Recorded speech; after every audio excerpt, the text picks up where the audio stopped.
My name is Lynn, and I'm going to be sharing with you some thoughts around writing and publishing a QES. In this session, we will look at how we present our findings, what guidelines are available to structure the QES, and some extra tips for publishing a good QES. If we think back to week number 1, we define qualitative evidence syntheses as an umbrella term for the methodologies associated with the systematic review of qualitative research evidence. This can be conducted either as a standalone review or as a part of a review of complex interventions, systems, or of guideline development. We are going to be looking at components of the example review in your resource folder, being HIV positive and staying on antiretroviral therapy in Africa. The purpose of a QES is to integrate and compare outcomes of qualitative studies. We also interpret the findings in a broader aspect on a particular subject. As with this example paper, it's used to assess the barriers and facilitators for any service uptake, specifically in this paper around HIV and uptake of medication.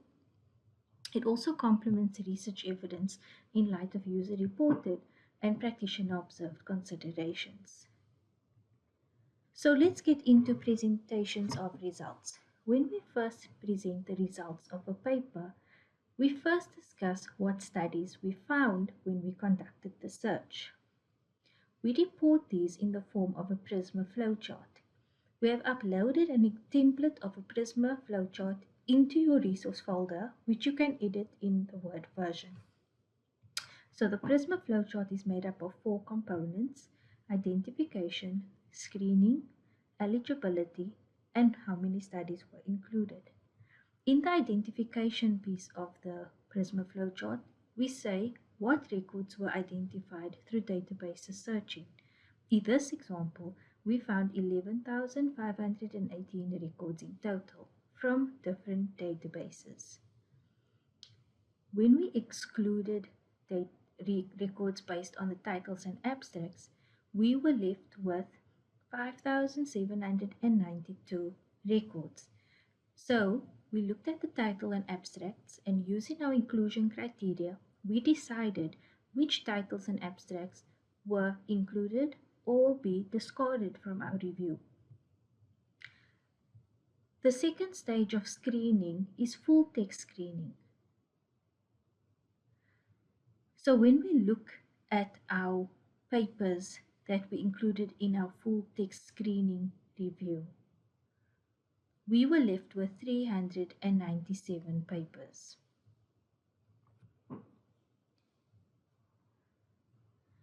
Of these 397 papers, we excluded 136 for different reasons, either not being the phenomena of interest, not a qualitative design, not in English, as this review was limited to only English papers. We excluded confidence abstracts, additional duplicate studies, not our correct setting, not the correct patient population, or perhaps we didn't have the full text available, and some were incomplete dissertations. So after screening the full text of the 397 papers, we then included 261.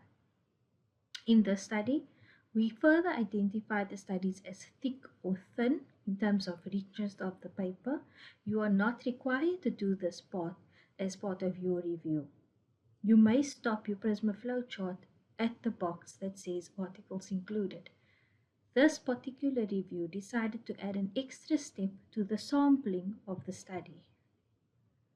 So now we've given the reader an idea of what studies we found.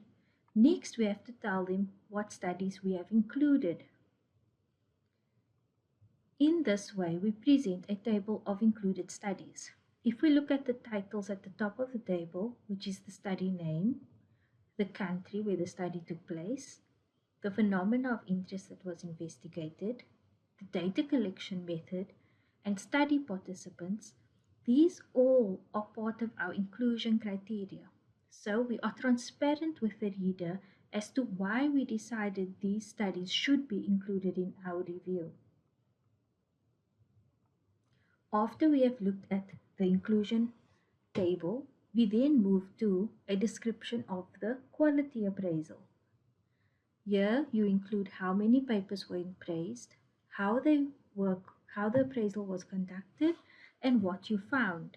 From this finding, we see that we use all the components of this appraisal tool and we present our generic findings.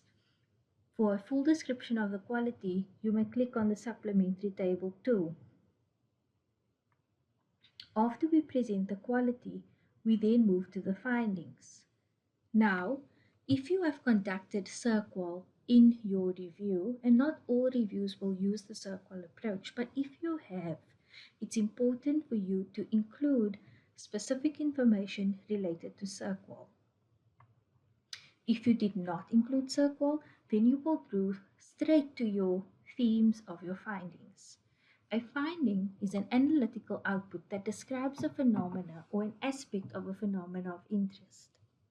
Findings can be written up as themes, categories, theories, or logic models, as both descriptive or more interpretive findings, and different synthesis approaches may require different ways of writing up findings.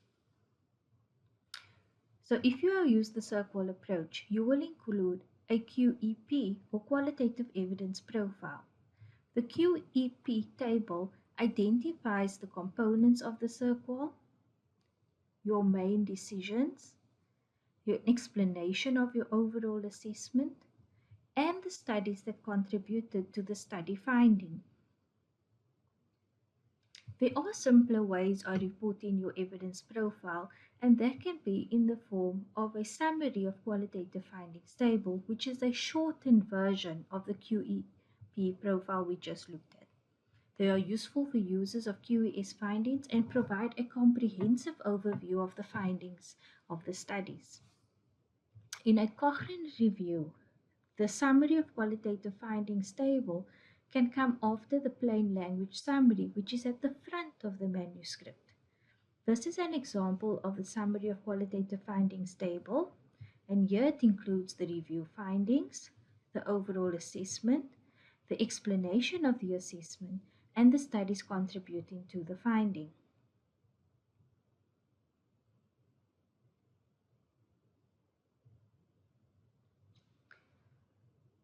So once you have presented that in your CIRQUAL, or perhaps you didn't do CIRQUAL, you will then move straight to the presenting the QES themes and findings.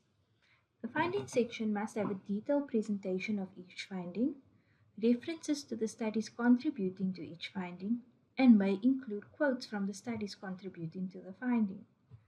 In the example paper, we see that this author provides a summary of the papers, then the principal finding, and then goes into detail about how this finding can be understood, as well as includes a model which shows the connections between the themes. If you are a qualitative researcher or you're familiar with qualitative data analysis techniques, it's very easy for you to translate those techniques onto the metasynthesis level. When presenting your QES themes and findings, be consistent in the structure that you use to write up your findings. Be transparent about where the data comes from, so show the references to the included studies. Writing can be a part of the analysis process, so while you are immersed in the data, you can already start making notes and writing part of your paper. There's no straightforward method as long as there's consistency, transparency, and iteration. So if we look at this diagram, which we have become so familiar with over these last few weeks, each of these sections can be considered main sections in your manuscript. You may identify your question in the background, provide details of the title registration and the protocol in the appendix. You can search for the literature by showing how you searched, where you searched, and what you found. You can identify your screening methodologies and the results thereof. You may show how you did sampling in your method section and in your results. You can share with the reader how you decided on your critical appraisal assessment. You can also show your data extraction and analysis, your grade circle, and how you did your data synthesis with more transparent writing and reporting. If we think about writing and reporting, we have to ask ourselves what guidelines are available currently to assist us with writing and reporting a QES. Albert Einstein said the right to search for truth implies also a duty. One must not conceal any part of what one has recognized to be true. We must be transparent, we must provide correct interpretation, and we must write in such a way that someone else is able to update our review or replicate what we did. It's important to standardize and formalize research and review dissemination practice, and reviews only have value if the findings are published in a useful and usable form. So there are existing guidelines for qualitative evidence synthesis, and these can be found on the Equita Network. The Equitate Network is an international initiative that seeks to improve the reliability and value of published research literature by promoting transparent and accurate reporting and wider use of robust reporting guidelines. It is the first coordinated attempt to tackle the problems of inadequate reporting systematically and on a global scale. It advances the work done by individual groups over the last 15 to 20 years. There are a host of reporting guidelines on the Equita Network website, and these provide guidelines for every type of research study, including the QES. The guideline for the QES is called the Enhancing Transparency in Reporting the Synthesis of Qualitative Research. This provides guidance on how to write up a synthesis of qualitative research, which may use focus groups and interviews. The guideline consists of 21 statements, and the guideline covers aspects related to the aim, the methodology, approach to searching, screening, appraisal, data extraction, software, coding, derivation of themes, and the output of the synthesis, providing a statement where the author can clearly see what is expected in each of these sections. It also helps the author structure the paper and helps the reader identify where to locate the components. The checklist is provided in the appendix of your review and is in the form of a table. We'll have the component, and here we have the aim. You say what the aim of the paper is in page 5 or 6. So this is the paper identifies barriers and facilitators to achieving recommended feeding practices by parents in low-income countries. This can be found in the title and page 5 and 6.